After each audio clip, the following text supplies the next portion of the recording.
Halo, selamat pagi anakku. Salam sehat.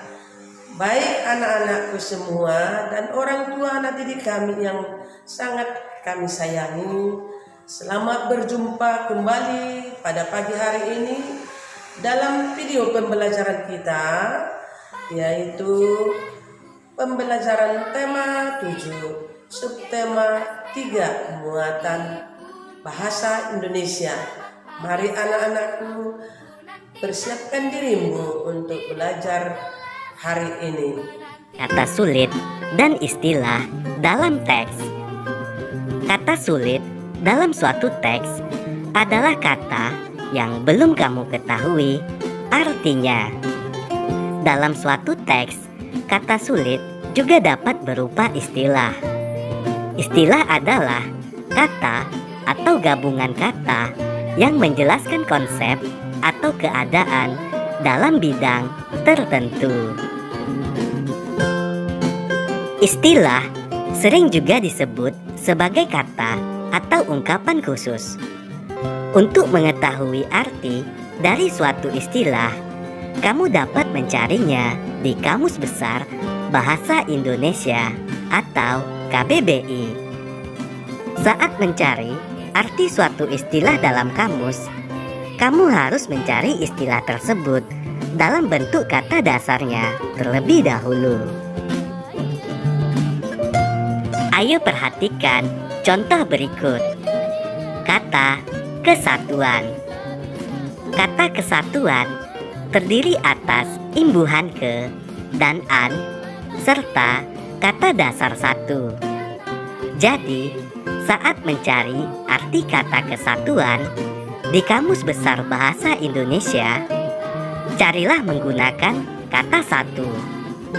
Setelah menemukan kata satu, kemudian kamu lalu mencari kata kesatuan, sehingga kamu akan menemukan arti kata kesatuan. Berikut adalah contoh menuliskan kata-kata sulit dan artinya. Kata sulit mufakat artinya telah tercapai kesepakatan. Kata sulit rukun artinya baik dan damai. Selanjutnya, kata sulit khas artinya khusus, teristimewa. Menemukan informasi dalam teks. Dalam menemukan informasi yang terdapat pada teks, terlebih dahulu kamu perlu membaca dan memahami isi teks dengan baik. Semua informasi penting tersebut dapat kamu temukan dengan menjawab pertanyaan-pertanyaan yang diajukan. Salah satu cara membaca yang baik adalah dengan membaca dalam hati atau tidak bersuara. Dengan membaca dalam hati, kita dapat mencermati hal-hal penting yang terdapat pada teks dan menjawab pertanyaan-pertanyaan yang diberikan. Ayo simaklah cuplikan teks berikut. Warna-warni yang memantul dari potongan-potongan kaca dalam karya seni mozaik dapat menimbulkan kekaguman bagi orang yang melihatnya. Setiap kepingan kaca yang dipadukan dengan pola tertentu mampu menghasilkan karya seni yang menarik untuk dilihat. Nikki Ella Whitlock, seorang seniman asal Inggris, menciptakan karya yang menakjubkan dengan menggunakan bahan bekas. Berdasarkan teks tersebut, kita dapat membuat pertanyaan dan jawabannya. Berikut adalah contoh pertanyaan dan jawaban berdasarkan teks di atas. Siapakah nama seniman asal Inggris yang menciptakan karya seni dengan bahan bekas?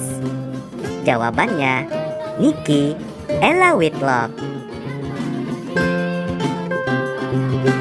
Menyampaikan informasi baru melalui peta pikiran. Peta pikiran merupakan cara yang kreatif dan efektif dalam mencatat informasi-informasi penting yang baru kita peroleh. Saat menyampaikan informasi menggunakan peta pikiran, tentukan terlebih dahulu pokok-pokok pikiran dari teks. Pokok-pokok pikiran dapat berupa ide pokok setiap paragraf dalam suatu teks. Setelah menemukan ide pokok setiap paragraf, kamu dapat menuliskan pokok-pokok pikiran tersebut ke dalam suatu bagan peta pikiran. Ayo perhatikan gambar berikut. Berikut ini adalah contoh membuat peta pikiran. Kamu bisa meletakkan judul teks berada di tengah-tengah. Selanjutnya, pokok-pokok pikiran paragraf 1, paragraf 2, paragraf 3, paragraf keempat, dan seterusnya. Menjelaskan informasi dari teks melalui ringkasan. Ringkasan adalah intisari sebuah teks. Saat menjelaskan informasi dari teks melalui ringkasan, kamu hanya perlu meringkas isi teks dengan cara mencatat informasi penting dari teks yang kamu baca. Informasi penting tersebut biasanya disampaikan melalui gagasan pokok ataupun ide pokok dari setiap paragraf. Meringkas isi teks sama dengan menulis kembali isi teks secara singkat. Dalam meringkas, urutan setiap peristiwa pada teks harus sesuai dengan isi teks yang sebenarnya. Untuk melatih kemampuanmu, ayo ringkaslah teks di bawah ini.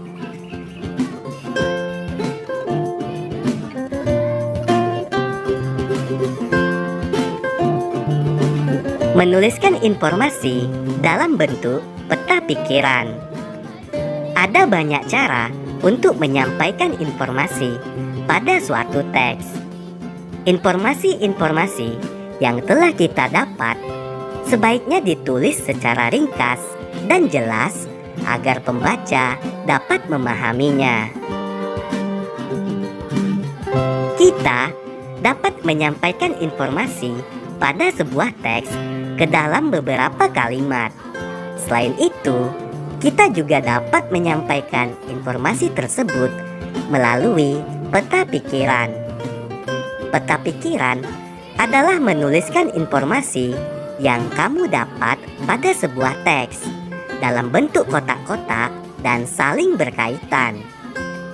Informasi dalam peta pikiran ditulis dengan ringkas dan jelas. Ayo simaklah teks berikut. Masjid Istiqlal dan Gereja Katedral. Di Jalan Medan Merdeka terdapat dua tempat ibadah yang sangat terkenal, yaitu Masjid Istiqlal dan Gereja Katedral. Kedua tempat ibadah tersebut dibangun berdekatan. Masjid Istiqlal dibangun pada tanggal 24 Agustus 1961 dan diresmikan pada tanggal 22 Februari 1978. Masjid Istiqlal merupakan masjid terbesar di Asia Tenggara. Pencetus pembangunan Masjid Istiqlal adalah Insinyur Soekarno. Sedangkan Gereja Katedral dibangun pada tanggal 16 Januari 1899 dan selesai pada tanggal 21 April 1901. Gereja Katedral diresmikan dan diberkati oleh Edmundus Syabradus Luypen. Umat kedua agama tersebut hidup rukun dan berdampingan. Hal ini mencerminkan sikap persaudaraan, persatuan, dan toleransi antar umat beragama di Indonesia.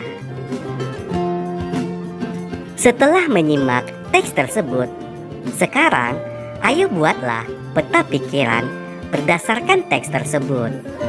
Kamu bisa menuliskan peta pikirannya seperti contoh di bawah ini. Judul teks Masjid Istiqlal dan Gereja Katedral. Kemudian di bagian kiri, sejarah pembangunan Masjid Istiqlal dan Gereja Katedral. Kemudian pada bagian sebelah kanan, tujuan dan manfaatnya dari dibangunnya kedua tempat ibadah tersebut.